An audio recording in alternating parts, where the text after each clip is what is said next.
All right, it is Wednesday, May 28th. We're at the fire station holding a Public Safety Commission meeting at 6 p.m.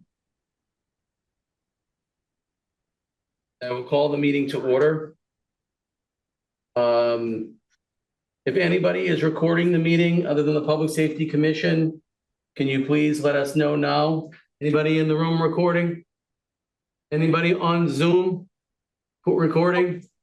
Please let us know. Okay. Chief, what's the dog's name? Daisy. I'm doing attendance. I have to make sure Daisy is at home. Allergic to the All right, I'll call the meeting to order. I'll take a roll call. David Lanoy. Here. Ed Jarvis. Here. Gary Graff. Here. Maria Burge. Here. And Kelly Dixon. Here. And David Moscaratola. We're all here. We have a quorum of public safety commissioners. This is excellent news. All right, I'm going to roll right into public comments. Is there anybody in the room that would like to step up and make public comments? I think Daisy might have to say something to us. Anybody on Zoom would like to speak for public comment? Please unmute yourself. I'll give it a second in case you're having technical difficulties.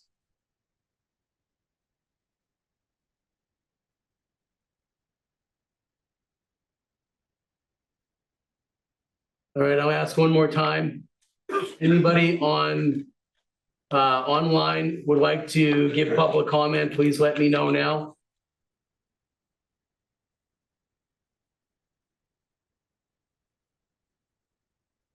All right, we're going to move on from public comment if there's none.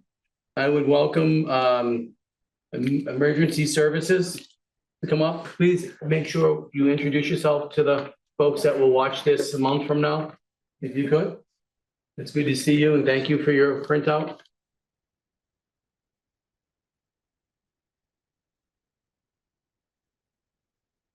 Good evening. I am Patrick Leonardo. I'm the Regional Director for AMR in Western Massachusetts. Welcome. Kim D'Angelo, the Operations Manager for AMR. Welcome. Thank you. So a recap of the last month since we were here. We've continued our busy trend working closely with the fire department. We're still averaging around 250 911 transports monthly. You'll also see in the graph the starting to integrate our fly car response. So they were up here a few times throughout the month in service, kind of still trialing how they fit in with everyone. We recently had EMS week, which was a great time for all our providers. It's a chance to recognize them and all the hard work they do. Spent the day up with our crews up here on Tuesday. The chief and deputy chief came by for some lunch, which was great. Aside from that, we're business as usual. The trucks are up and running. We had our OEMS relicensure inspection last month as well, which went no issues. They spent maybe 30 minutes up here and they were good with us. So that's the kind of inspection we like to see. Absolutely. Great news. I also have, as you may know, the contract for AMR up here in Greenfields is up for renewal. We have been speaking with the chief in regards to some of the new language and some of the standards that are going to be in that contract as we seek a renewal. We have drafted up an MOU that allows us to continue with the current language as stated within that contract, giving us an extension of no later than 90 days from today, with myself and the mayor approving that going forward. So we're requesting for that 90-day extension so we can continue to work with the chief. And we'll vote on that a little bit later to give a recommendation for the 90-day extension. And Chief will talk about this too a little bit later. So thank you for this copy though. Any questions from the commissioners about this? We'll talk a little bit more about this later. Yeah. We will be, we are working on a document that will essentially summarize the last 3 years of services in the relationship that's been developed, what will be staying the same, what may be changing, and some of the new innovative practices that are going to be going forward in the years to come within that contract. And we'll have a document to present with the chief and anybody else that he delegates to be there, so we can actually go over it and review it and share it to see if there's any feedback from anybody. Great, yes. Someone from public safety will be present at that. So I look forward to that. That's great. All right, any unusual challenges or events that have taken place over the last month that you wanna? And the only unusual challenge we have is that we're actually fully staffed for Yeah, the first that's time in a long time. So Kim and the team will continue their work with recruitment and retention. Right. There's a good group of tenured employees up here, and we feel that with the changes that we've done with the schedule and the office, they see that, you know, it's a positive environment for them to be here with the relationships between fire and PD. And again, it makes Kim's job a lot easier knowing that we have the personnel to staff the trucks, and with some of the changes, such as the fly car she mentioned, that we're working into the system, we'll see enhanced ALS services for local BLS providers and some of the surrounding towns moving forward as we implement that into the system. I have to ask a stupid question. What is QRV? So QRV is a quick response vehicle. Some agencies call it as an intercept vehicle. So an ambulance typically, stop me if you already know this, but most ambulances are staffed with 2 basics or paramedic and a basic. Back in the days, there was always 2 paramedics. But because of the shortage of paramedics over the years, they went to a paramedic basic model in ambulances. And then as it continued to occur, better utilization of resources was to put a paramedic in a, what they call a fly car or a QRV. So now you're a paramedic, instead of getting tied up on calls that were of low acuity or of no acuity, you save the paramedic for the high acuity calls. And you don't have to send them to every call because they're just sitting alone waiting to go meet the ambulance at the appropriate level of care. This is a much better utilization of limited resources that we have to get the right level to the right level of care. So Thank you for answering my question. absolutely. Anything else? So just for you two, I should have done this at the beginning, and I do want to welcome Gary Braff as the new Public Safety Commissioner. So please introduce yourselves if you don't know him, folks that are in the room. And welcome, Gary. We appreciate your volunteerism. Thank you. Great. Well, thank you. Thank you. Appreciate your time. You got it. All right. Fire Department is up next.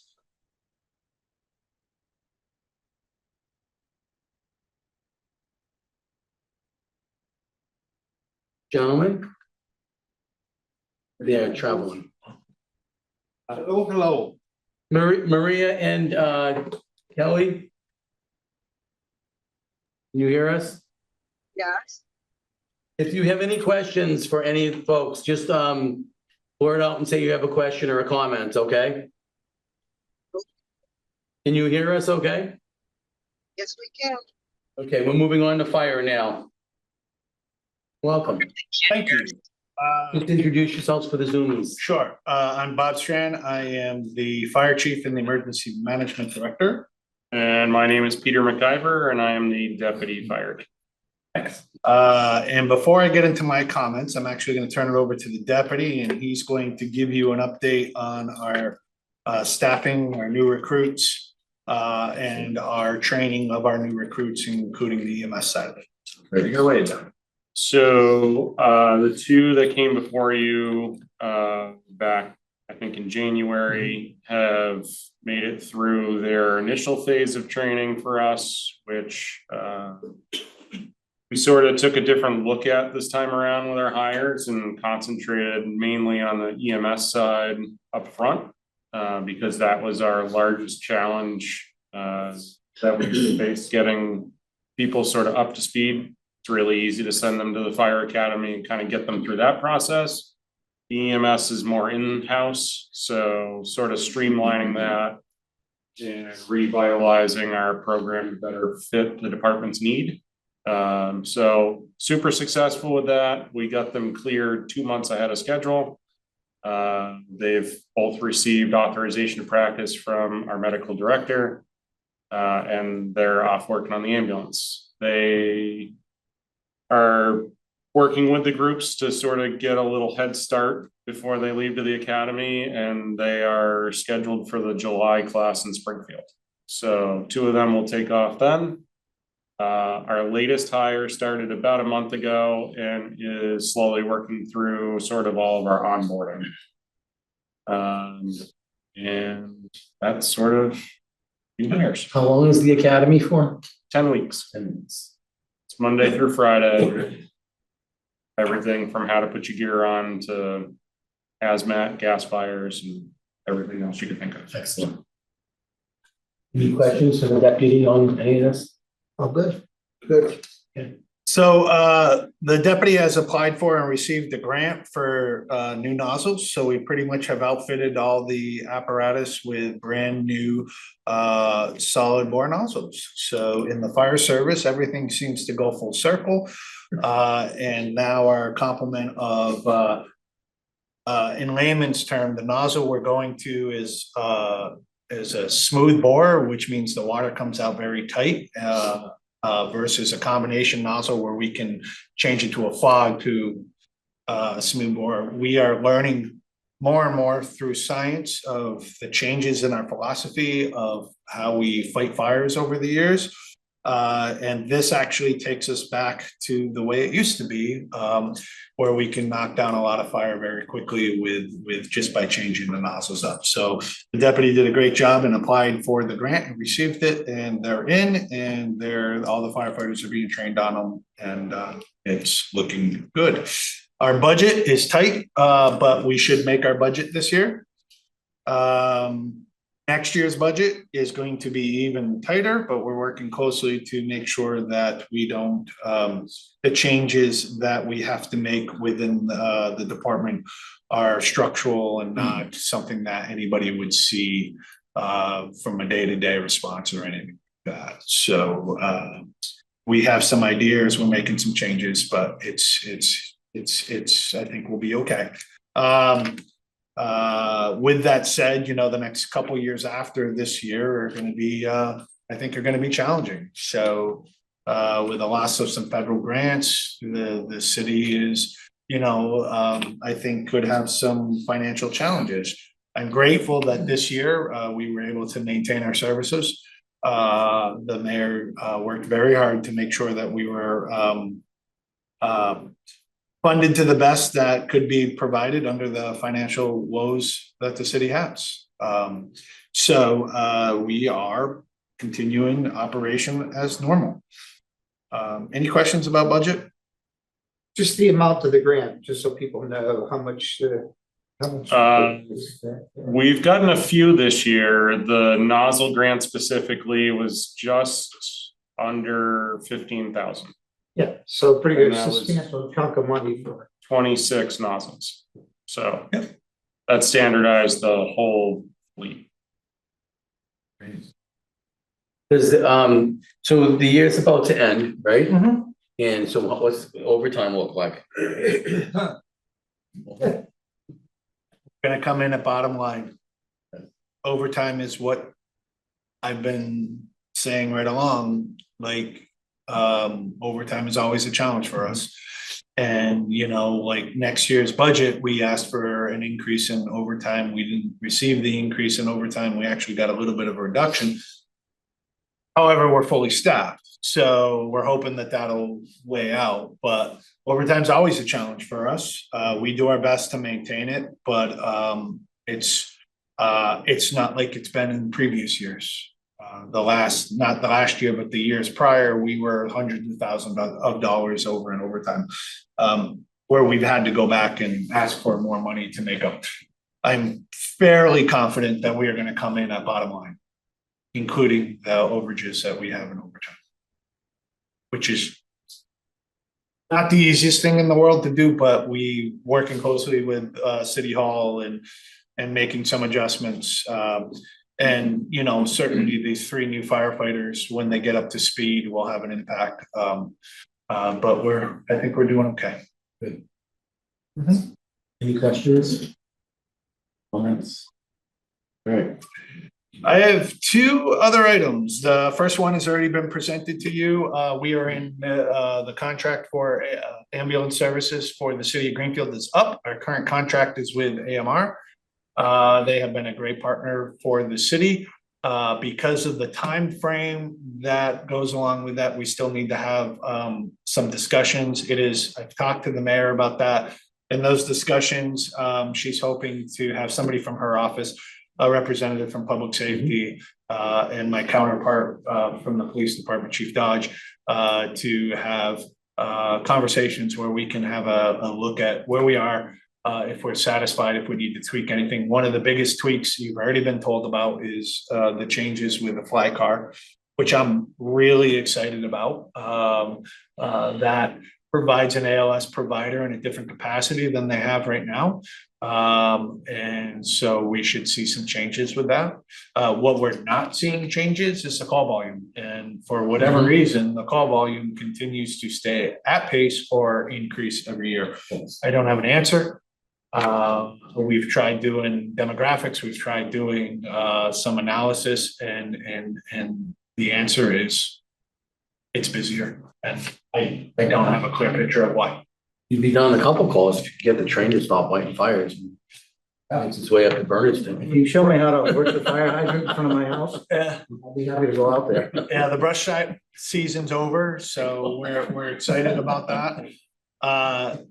You know, since you brought it up, we have been talking with the marshal's office and the district fire warden to try to identify why we had that rash of train fires. It'd be interesting to know if you get information back. Yeah, it kept us busy for a couple weeks, so we're like I said, we're talking with them. We've had some preliminary conversations with the train about them, but we just want to see if we can prevent it going forward. But trains by nature, they cause fires when it's really dry, so it's always been that way. But we're working on seeing if there's solutions to that. So I would ask respectfully for the commission to make a positive recommendation to forward to the mayor for her to sign the 90-day extension with AMR to allow us to have the aggressive timeframe conversations about ambulance coverage. Could somebody? give I'll me make a motion that for we approve a 90-day extension with AMR to the mayor, positive recommendation for that. Second. Okay, any discussion, any questions about that? Oh, we haven't voted yet. We will vote in a minute. Any discussion from commissioners online or here about this? Do you have any questions?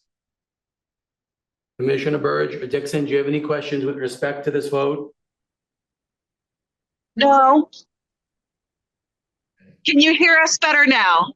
Yes. Okay, great. All right, I'm gonna take a roll call vote for a positive recommendation for a 90-day extension. For medical AMR. Commissioner Lanoy, Yes. Commissioner Jarvis, Yes. Commissioner Braff, Yes. Commissioner Burge, Yes.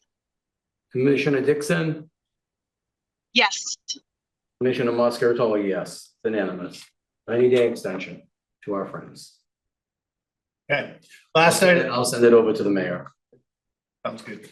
The last item I have, if you remember about a year ago, there was a group of citizens that came in with some concerns about activities up at the fairgrounds. So we have issued through the state fire marshal's office some permits for fireworks again for the summer. The precinct 7, I believe is the name of the group. They have sent me a few emails with some concerns about that.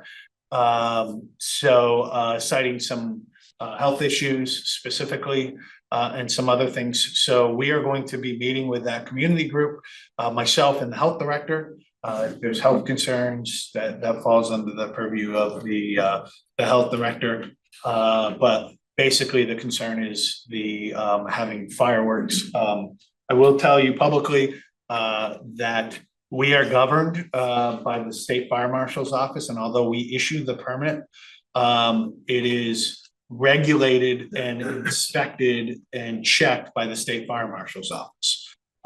So I have spoken to the state fire marshal's office, and when this meeting is going to be conducted, they will have a representative as well. I don't have any more to report on that, other than to give the commission a heads up that it is a item that has been brought up, and probably more will be following up on that. Can you let us know when that meeting's taking place with Hello. the local folks? And how many times a year? Is it twice? At the 3 times? fairgrounds. It's twice, right? At the fairgrounds. Yeah, at the fair. Twice by the city. Twice by the city. It's a A total of 4 altogether. for 2 are city sponsored, one at the 4th of July, one for the Winter Carnival. Those take place at Rocky Mountain. And then there are 2 private events that have, I don't remember if we've gotten permits for both of them, but I know we've received a permit for one of them.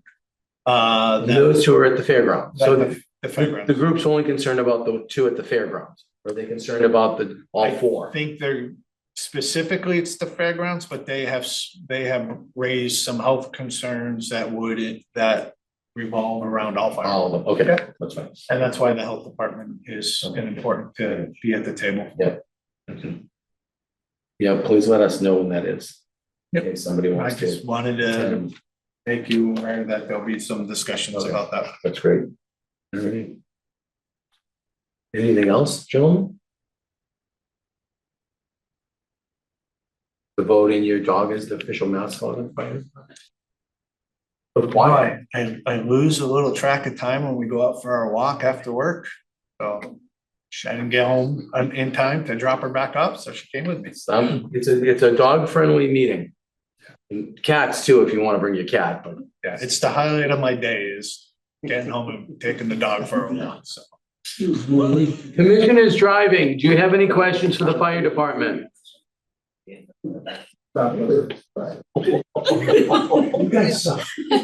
Commissioners on the road? Sorry, didn't hear you. No, I do not. Thank you, Chief. No, I do not. Thank you. Okay, thank you. Thank you for that. Thanks, guys. All right, thank you. I did have one final thing to say. Sure. And I apologize for, it just came to me. Today we had a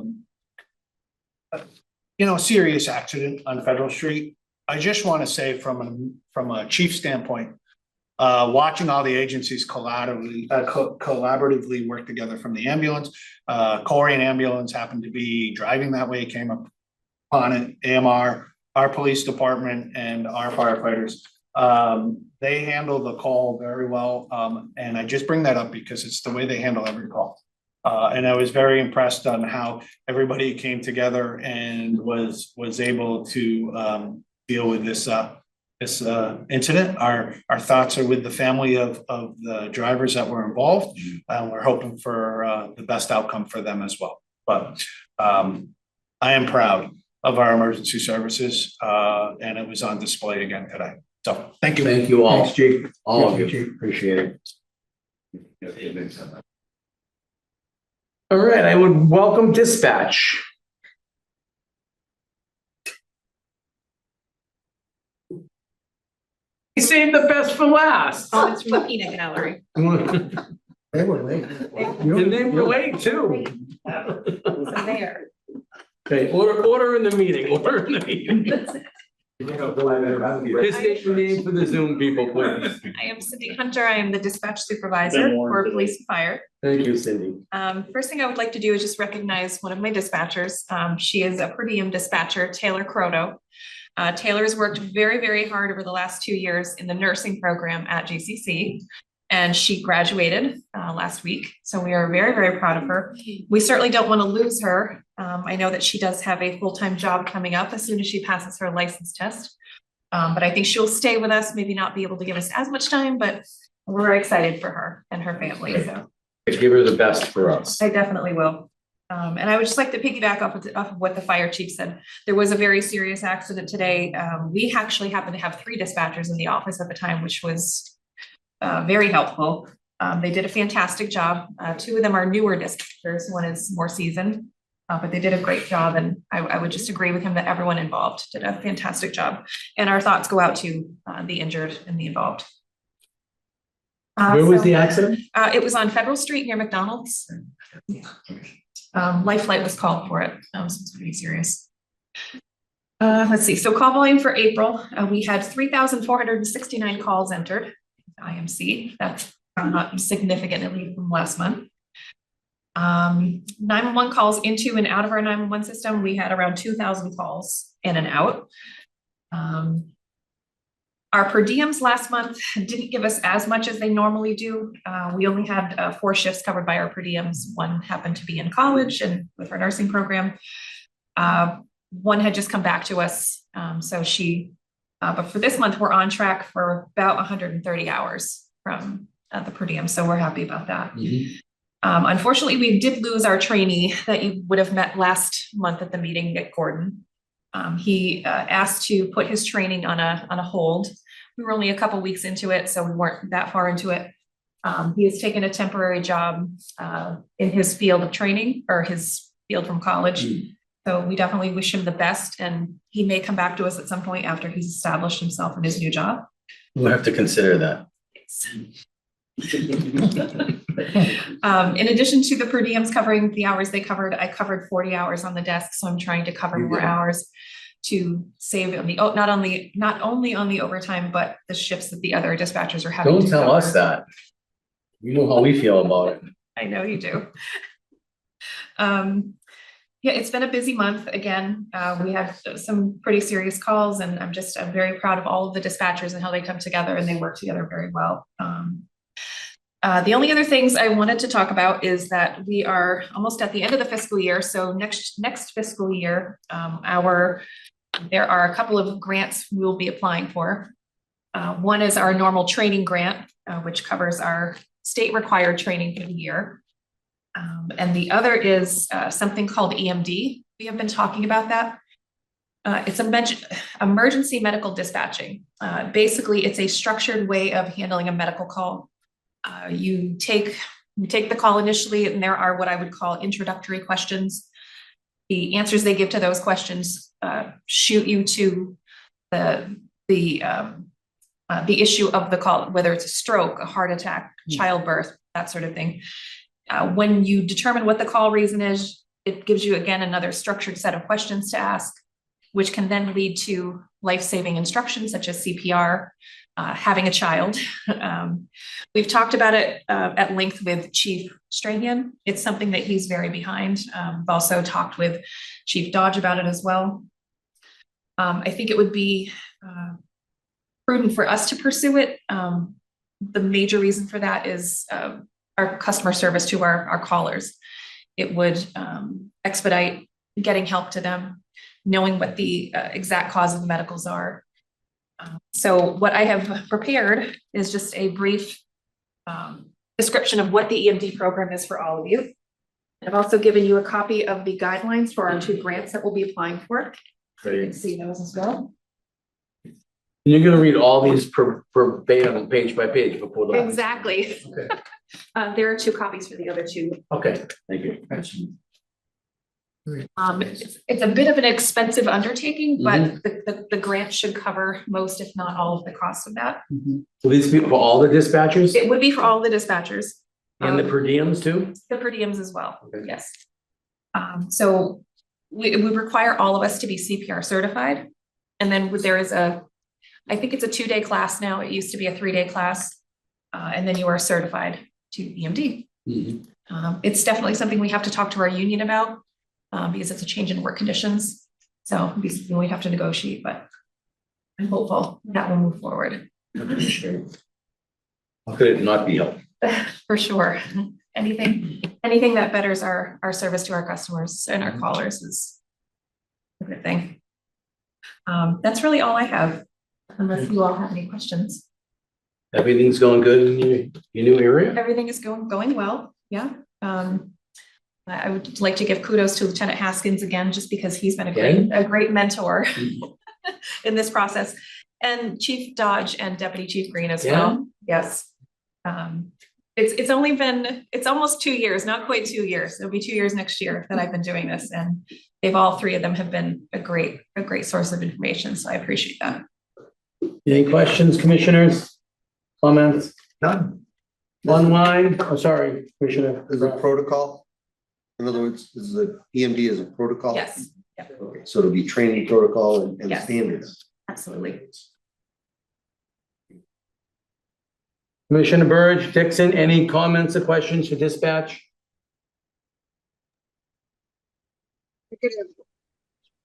No, all set. All right, thank you. Thank you. Yes, that's all. All settings are smooth. All right, I welcome the two youngest gentlemen in the room, the police department up. We're moving slowly. State your name, please, for the Zoom folks. I just have to say that Deputy Chief put this together, so the data in it is suspect. Okay. Sure. Suspect to what? He doesn't fact check me, so it's fine. If there's one thing that, before we say, if there's one thing, before you state who you are, please, there's one thing that I've discovered is this, I call him Mr. Editor. He's a good editor. So everything you send to him, you know he's gonna critique it and check your spelling see and it. punctuation. There might be issues. Just introduce That's called yourself. trust and verify. Is that what you do? Todd Dodge, Greenfield Police Chief. Chris Green, Deputy Police Chief. Welcome. We'll go right to the report. Total calls in March. 3,671. It's actually down 335 calls. 1,604 hours spent on those calls. That was also down 118. Downtown Business District, 313. That's down 42 calls. Again, we sort of attribute that to the fact that there's actually a lot less stuff happening. Oh, Being down there. You A should lot of have, it's proactive. you should have a lot more proactive, a lot less reactive. yeah, we're doing, I mean, it seems like it's pretty calm down there. So knock on wood. We're down 156, or down one incident report to 156. Accident reports are down 15, really a 30 in March. Arrest reports are up 4 to 48. Citations were up 30 to 339. Our proactive traffic enforcement continues to be above average. And again, it's more still the learning opportunities. It's not a punitive situation in most cases. It's an education situation in most cases. That one at home, thank you. You did? There you go. The distracted driving Now we know the difference between stop and real roll. well. Yeah, we're doing that. That continues. Yeah. You can talk a little more to that. That's in several different deployment types, like concentrations, and he can explain that. Special Reports Officer Lavin, who you had met, I believe, at the last PSC meeting, is well into his training now. So he's our most recent hire. Doing okay? So far, so good, yeah. Yeah, okay. I mean, he'd already been through a full training course. Just a matter of getting him acclimated. Mhm. Substation, it's pretty close to done. They kind of overboxed in the front, if any of you guys had seen it. Looks blue and white. It's blue and white. The entire top 3 or 4 boxes was supposed to be just a solid band. And our sign was going in that. So Lieutenant Matinsky's working on that, and we believe the contractors are gonna come back and take out the center trim on those.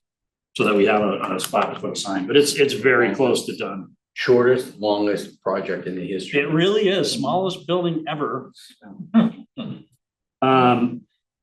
Report stations, Are we gonna move in? very soon. Very soon? Very soon. Construction on the report stations is currently underway. That's actually looks pretty darn good. They were putting the carpet in today. The walls of the new report station borders are framed up, tiled up. We're going over a cabinet plan right now and a property processing station plan right now. I would suggest in the next week, maybe after next week or so, please come in and take a look, because it is an absolute transformation of that area too.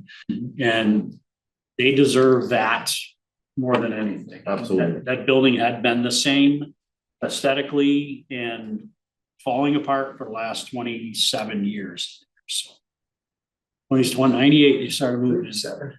Yeah. So I mean, it had been over a quarter century that we haven't done anything to the aesthetics inside. And we are now. It's looking really good. So Deputy Chief actually ordered our new cars, 2 hybrid cruisers and 1 EV truck. We have good plans for that truck. I think as we discussed before, I spoke with Carol Collins just yesterday to get started on the installation of a 2-place charging system for electric vehicle.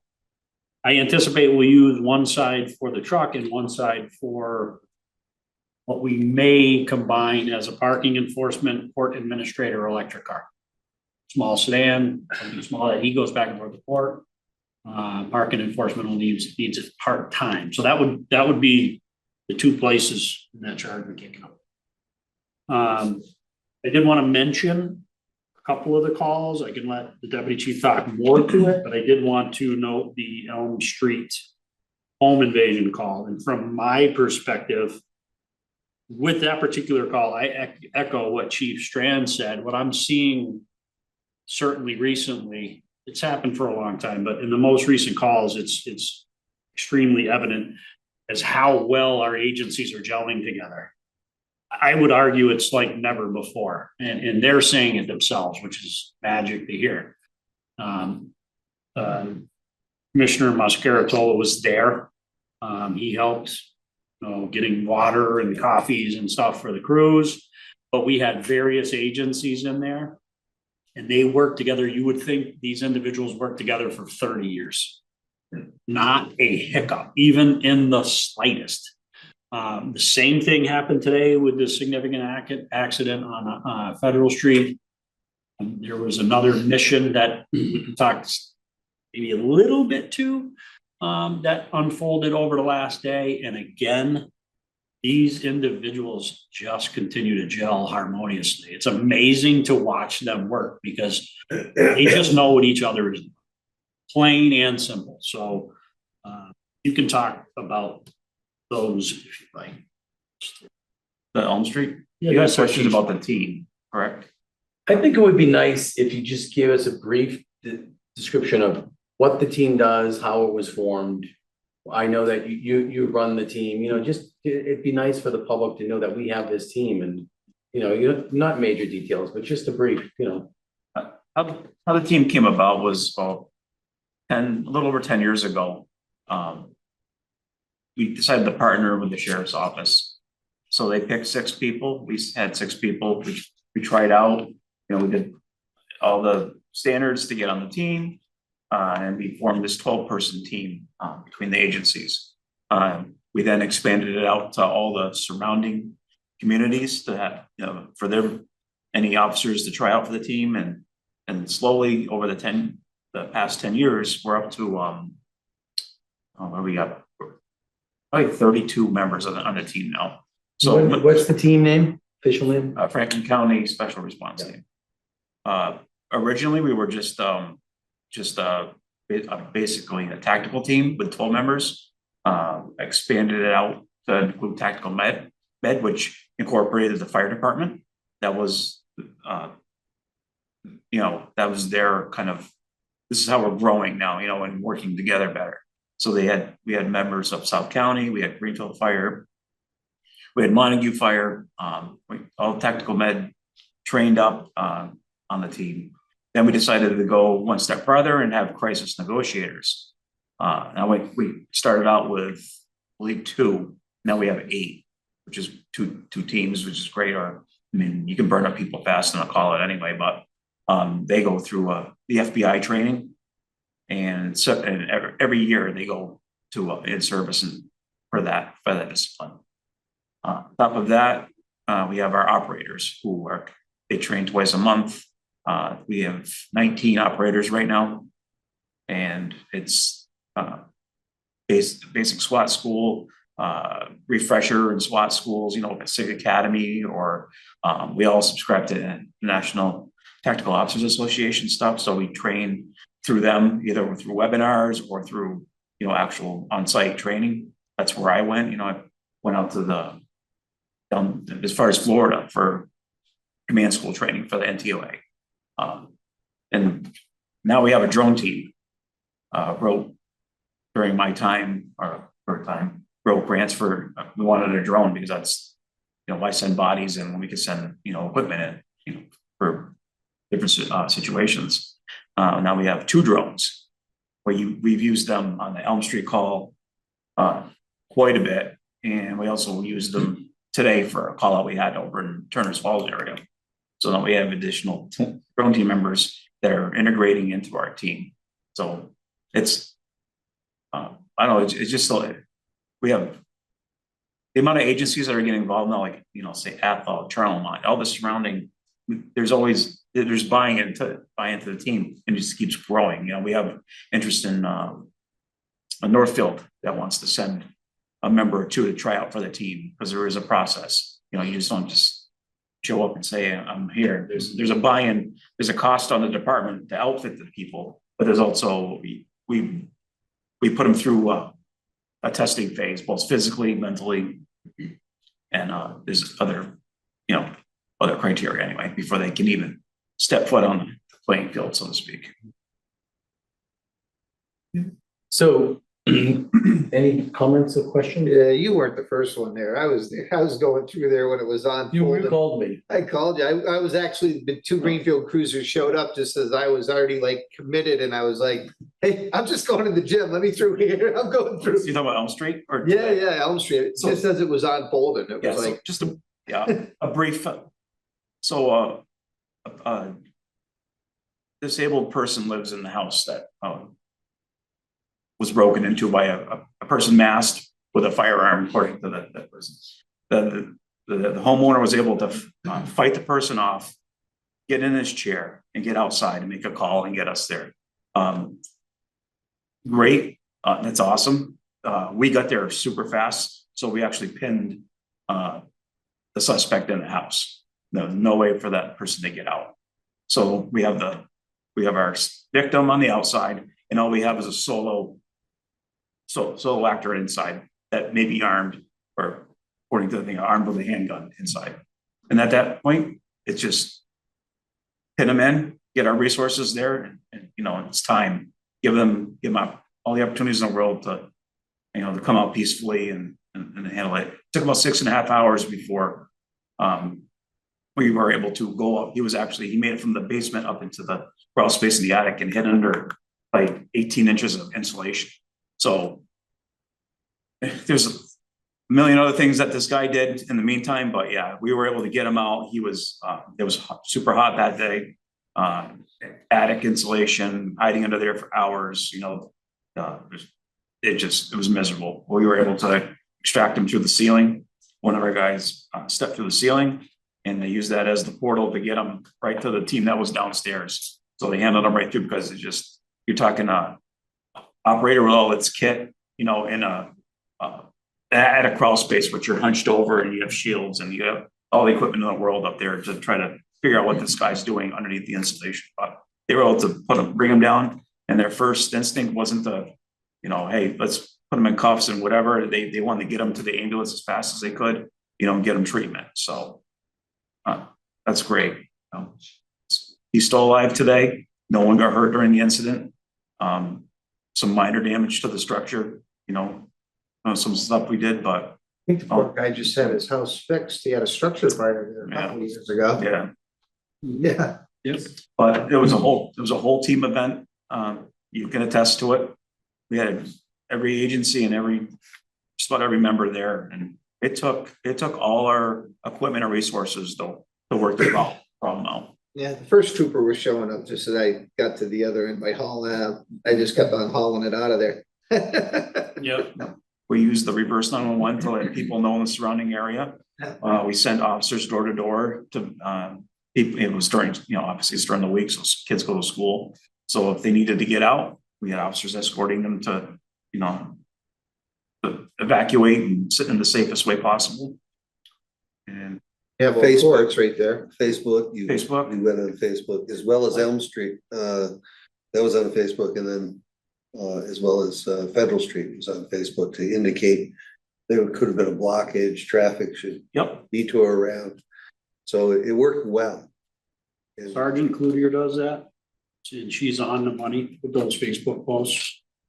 So both her and I have the ability to do them. So I notice she usually gets right on top of it and puts those Facebook. So, and they work well for us. We have over 25,000 followers, so it's definitely getting messages. You gotta be careful. so today the team was activated again. Turner's needed help to arrest a couple parties that they say they were using firearms and they shouldn't have been using firearms. It was a reported drug mission. Yeah.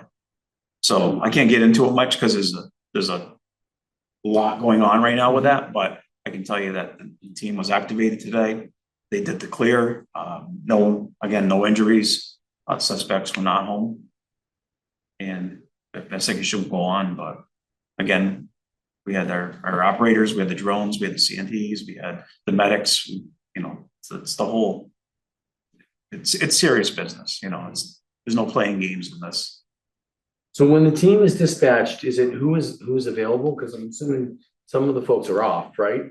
Could be Yeah. off. So is it drop what you're doing, or is it, all the other departments know that individuals pretty much gonna drop what they're doing and move forward? Is that how it works? We use a program called I Am Responding, and we send out a message. Every member has that app on their phone, and where to report to, what kind of incident it is, basic information, but you also can send your availability there too, so you know what kind of resources you got coming. Because if you only get, this is really extreme. Say you only get 2 operators and you have to secure a house, that's not working. That's not gonna work.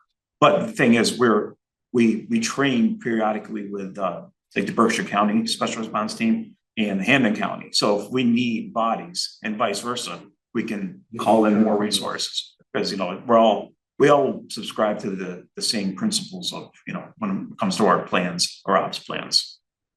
But yeah, we use that program, that you report, available. You can even say I'm half hour out, 15 minutes out, but it's all situation dependent. Like last night, we knew this was gonna happen either today or tomorrow. So we send out like a pre-message saying, hey, we're gonna be used today or tomorrow. Just keep your address book over. So is it all the folks, or do you folks at the command decide we need 5 people or 10 people? It's No, when it comes to, it's an all page, because if you're using the team, it's a higher level of force. This is not, we're not taking someone out for for a warrant for a suspended operation. This is, either some kind of weapon related or some high, high priority serious incident, high priority. So, and I subscribe to I rather have all the resources available to me on the onset and I release as I go, rather than, I'd rather have them and not need them than need them and not have them. So for me, a couple comments. One is I was really impressed with how well, as Chief Dodge had mentioned, how well organized it was. It wasn't like, what are we doing next? Where is everybody? I was happily surprised that I saw some of our fire folks. I didn't know they were part of the team. And I saw them dressed appropriately and, talked with them. And, the impressive part was just the calmness and the organization. And I have to say, Deputy, that I was observing you throughout this whole thing, and I was really impressed with, I could see what you were thinking about, what your next step might be, and talking with the guys on the team and taking their advice and making a decision and going, if that didn't work, going on to the next thing. So you really just want to, let that I noticed that, and thank you for, your calmness and your, I could see your analytics happening, so that was pretty awesome to be able to be there and observe that. I appreciate that. Any comments from folks online, commissioners? Questions? Well, I'd just like to thank everybody for the efforts, and the training is so important. And I'm so happy that you do it without needing incidents. So you're prepared. I wish I could participate in some of this stuff, serve from the sidelines, but that just hasn't happened. So thank you again. Any folks here? This is Commissioner Dixon. I agree with Commissioner Burgess' comments, and just, you know, as being somebody that's one of the newest folks to the team, I definitely have been incredibly impressed with the teamwork, the camaraderie, the collaboration with all of the different departments, and I think everybody is pretty amazing. So thank you again for all that you do. I did have one question, but I don't know if this is the appropriate time to ask or not. And if it's not, just let me know. But the question I have, as we were listening here, is are there scheduled drills and things with the local schools in terms of elementary, middle, and high school for things like active shooter, fire, all of those types of things? I was just curious if there's like a set schedule. There's not a set schedule, but we work with the state police and all agencies, and we do the lockdown drills, shelter in place drills, but that happens, there's no exact, like, I can't tell you that June 1st we're doing them. They schedule them a couple times a year, and some of them are planned, and some of them are what do you call it, organic maybe. It's like but they catch them off guard and make sure everybody's doing taking the proper steps, you know, for the kids' safety and all that kind of stuff. But it happens every year. As usual, we have 2 people that are fully trained and post-certified as student resource officers. So they work very closely with the youth. Excellent. Thank you. I assumed so. I just was curious. It made me think of it. Thank you. Is this team involved in those? Or No, yeah, no, these are just separate training. yeah, separate. The team does train in active shooter stuff, but this is more of a when they do the lockdowns is more of educational for the teachers and the students on what they need to do. And that is more of a quick occurring event. Mhm. Stop. Yeah. You wouldn't even have SRT in by then. Yeah. The incident, it's probably chances are it's long over by the time the team would get there in say 20-30 minutes. Yeah. So just to recap a little bit on the belabor it, so we did receive some criticism, which is tough. It's hard to hear. And one of the things I tried to remind everybody, the criticism was, why didn't I know? And all I could say was sign up for the reverse 911 thing. We can't go to everybody's door and tell you what's happening right now, especially when there's only 2 people showing up as this thing unfolds. So we swallow it and basically just give that advice, please, please, please sign up to receive those calls. And that's easily done. It's now on this, I think the town's gonna be publishing it on their Facebook. I'll copy and paste it. The deputy chief handles that from our perspective, and of course fire does it on theirs. But I encourage everybody to get on that system and they will be notified of everything that's happening in that geographic area. Yeah, if you want City of Greenfield Emergency Management, it'll guide you to where you need to be. I got a few phone calls asking to be put on it. We can't physically do it because it takes you have to register yourself for emails and all that kind of stuff. So, but there will be something posted in the very, very, very near future on the instructions how to get that done. At the end of this, we joked a little bit, but we did get the test out all of our toys, which was good. You don't know they work until you do it. So our drones were amazing. We learned a little bit. They don't like blown in insulation. We did learn that. So probably won't do that again. But we did, they did CS gas. CS, yeah. So those worked. Again, our motive and our mantra the whole day is patience, patience, patience, patience. 20 years ago, as you know, we would have been in the door in 10 minutes. We would have been itching to get in and we would have been kicking doors down. It's just not the way we do things today. We just kept sitting back. There's no need to rush. Take our time. And as we did that, good plans developed throughout the day, as you had indicated. So again, we did test a lot of our stuff, went to work on making some necessary changes. We use it. We figured new things out. So it worked out great. The fire chief showed up briefly. I cautiously warned him to get out of there. He had other plans, so the deputy chief stayed. You think it was the deputy, right? It was the newly minted DC. And he was very helpful. We had a lighting problem on one of our drones. And he had a solution to it He's technical. immediately, yeah. And He's technical. We'll keep him for a little bit. Give him a contract. I think I was pretty impressed with the drones. I mean, They were good. you know, the little one is, the big one's, you know, up in the sky, but the little one, it's zooming through Nimble. little cracks in the, you know, the little opening of the house and it's flying in and out and, you know, used it today. it's pretty amazing what you We can. cleared 2 floors before we sent bodies in there. What You'll a hear. tool. I mean, if we need more drones, all I can say is Public Safety Commission should be pushing the city to get you those tools because it's amazing. I mean. Here's the robot dog next. Yeah, exactly. We have road dogs, but yeah. Thank you.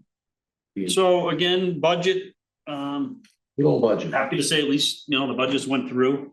You know, certain departments aren't psyched. Of our original request, we got, I think, 700,000 less than we asked for. It's just a sign of the times. We're confident we can get through it.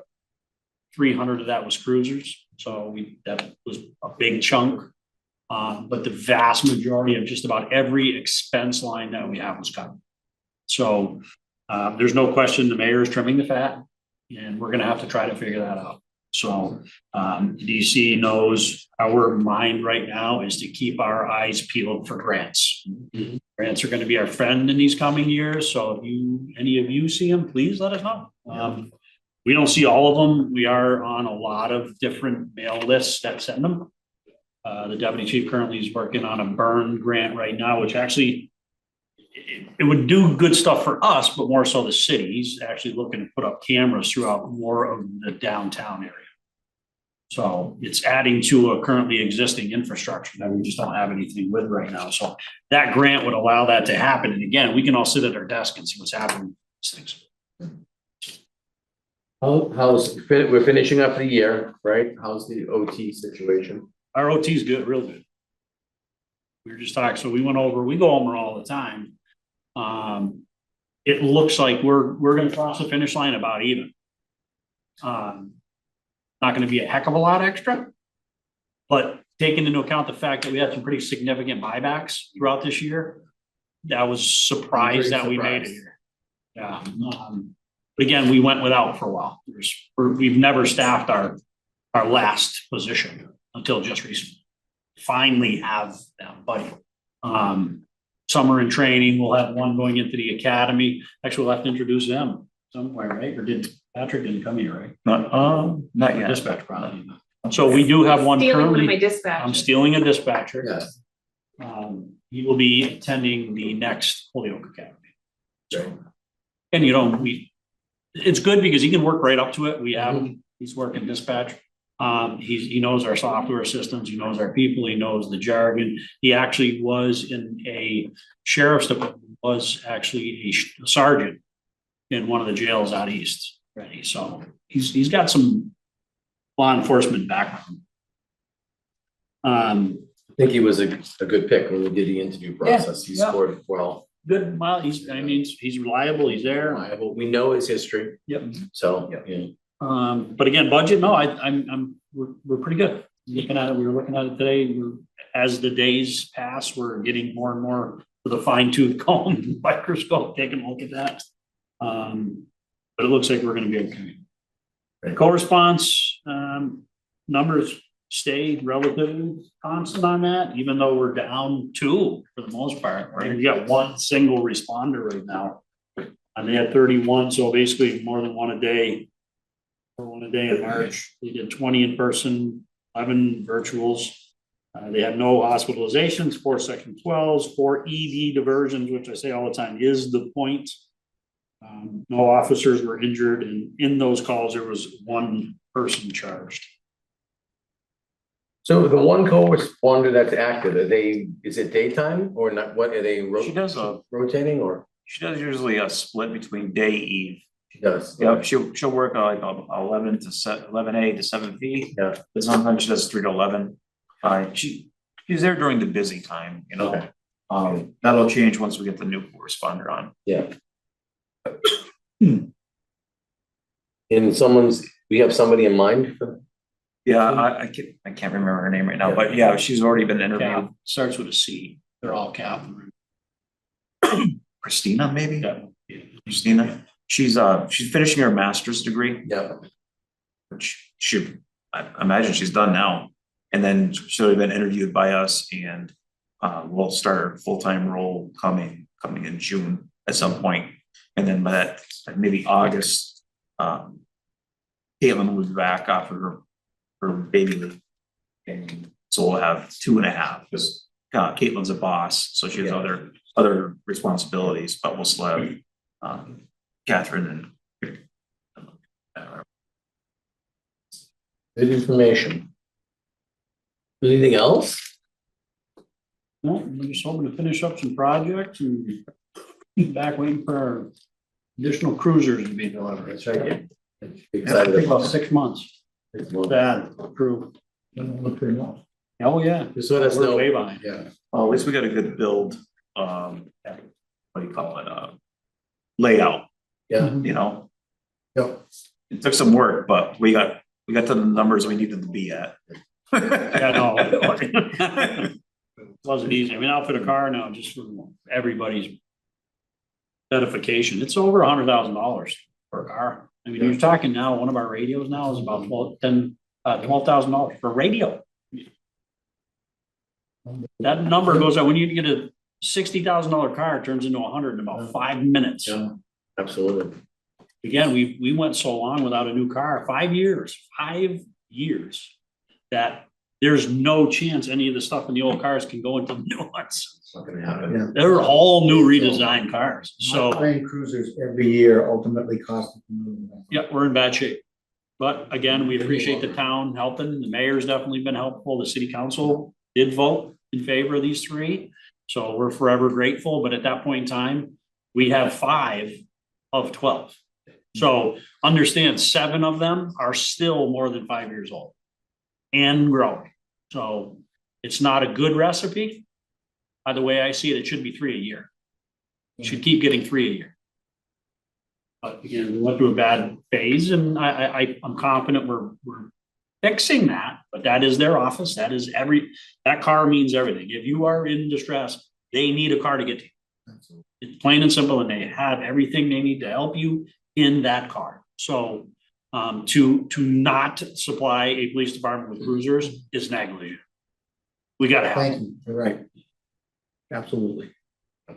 Any further questions or comments? I just wanted to make one. I wasn't gonna make it, but I want to make it. I'm so happy about the collaborative stuff. And it's not about anybody taking over. It's just collaborative. And I like it that it's local and regional.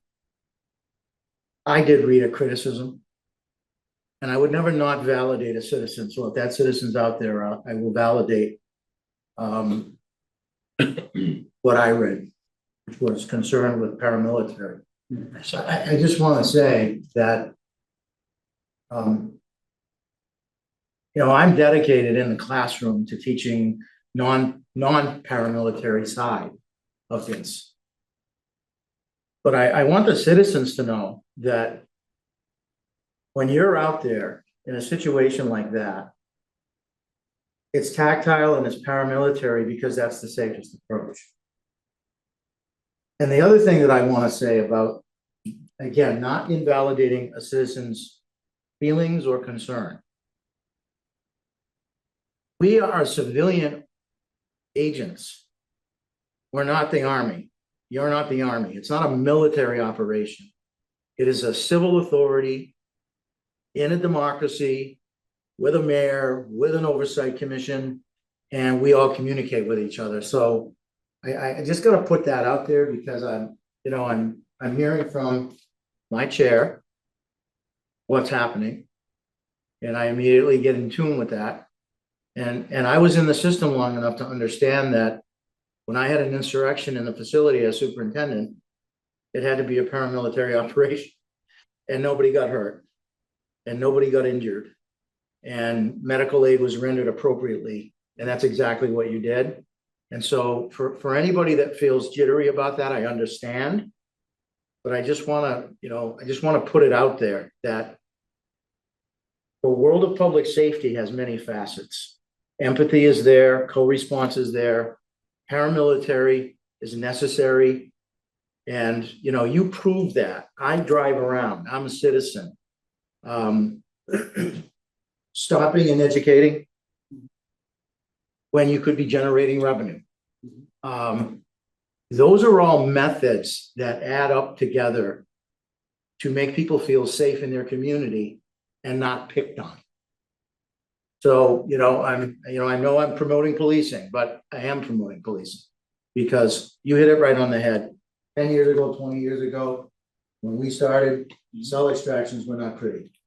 Okay, methodology has evolved and changed, and I know the average citizen doesn't get up every day and know all that. But we're the ambassadors, and I just wanted to say that I'm proud to be here in this commission. I'm proud of what happens in our community, and I feel pretty safe with it. And so, thank you for that. Appreciate it. I think some people just like to rattle around. Me too. Any other questions for commissioners? Thank you, gentlemen. We appreciate your time. Thank you. All right. Anything else that the commissioners need to bring up? Let me know this month, next month. Anybody online, Commissioner Wise, have any questions for us? Ask for a motion to adjourn. So moved. Second, all in favor? Aye. Good night, folks. Aye. Thank you. Safe driving. Bye, thank you. Thank you.